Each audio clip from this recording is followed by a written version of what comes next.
Selamat malam Pak Sultan dan teman-teman sekalian. Pada kesempatan kali ini saya akan menjelaskan tentang metode waterfall dengan metode spiral. Yang pertama adalah metode waterfall. Secara teori, waterfall model adalah model klasik dalam pembuatan software engineering.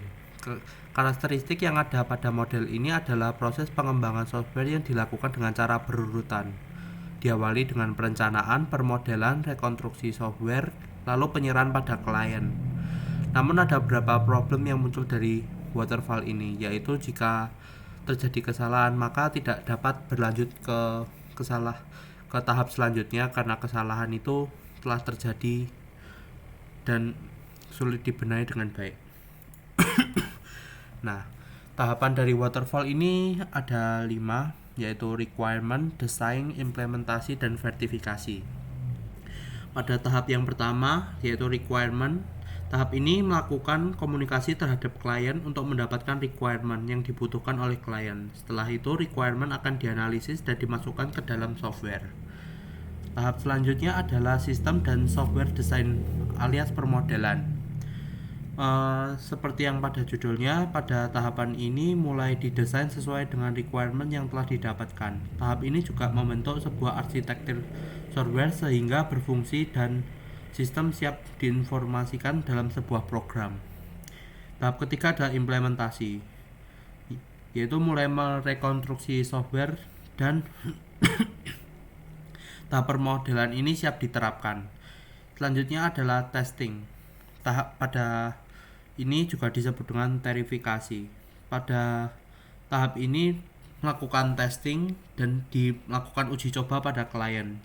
Jika tidak ada error yang terjadi, maka software siap diberikan pada klien. Nah, tahap yang terakhir adalah maintenance. Tahap ini juga bisa dilakukan pada tahap selanjutnya sebelumnya, yaitu requirement, design, dan implementasi, serta verifikasi. Tahap ini yaitu memberi maintenance.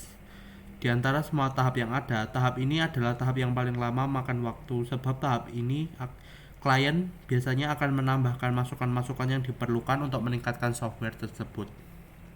Nah, kelebihan dan kekurangannya dari waterfall di sini adalah proses pengembangan waterfall ini harus one by one sehingga minimalis kesalahan yang mungkin akan terjadi.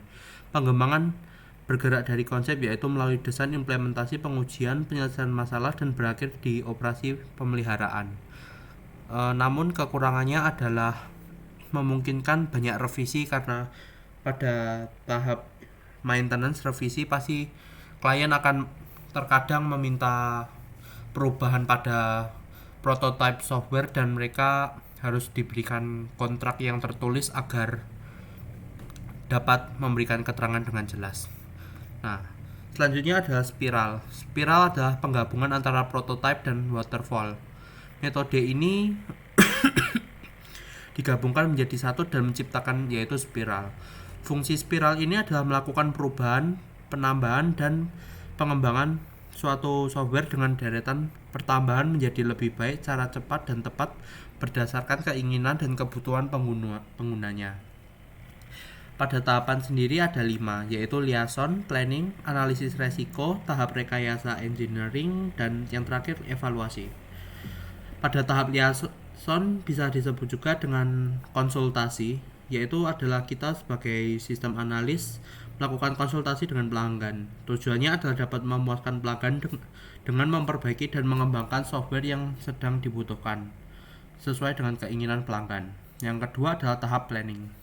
Tahap planning yaitu merencanakan estimasi biaya yang akan digunakan, kira-kira waktu dan jadwal, dan mengidentifikasi sumber-sumber informasi yang dibutuhkan.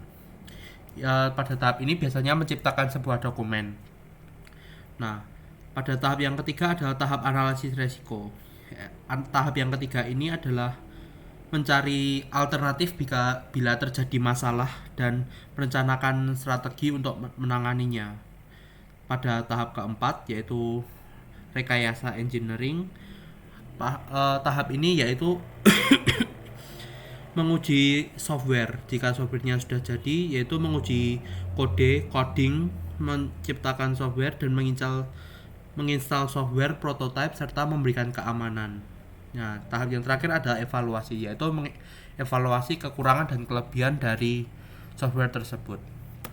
Nah, perbedaan dari spiral dan waterfall di sini sangat jelas, yaitu adalah model spiral requirement dapat melalui analisis dari komunikasi dan feedback dari customer, sedangkan waterfall requirement secara langsung diterima dari customer dan pada komunikasi pertama.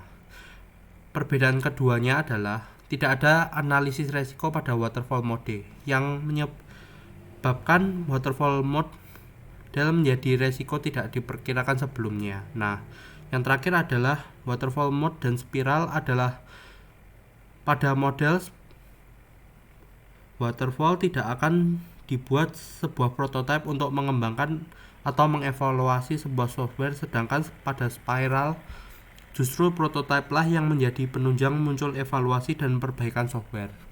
Sekian dari saya, terima kasih.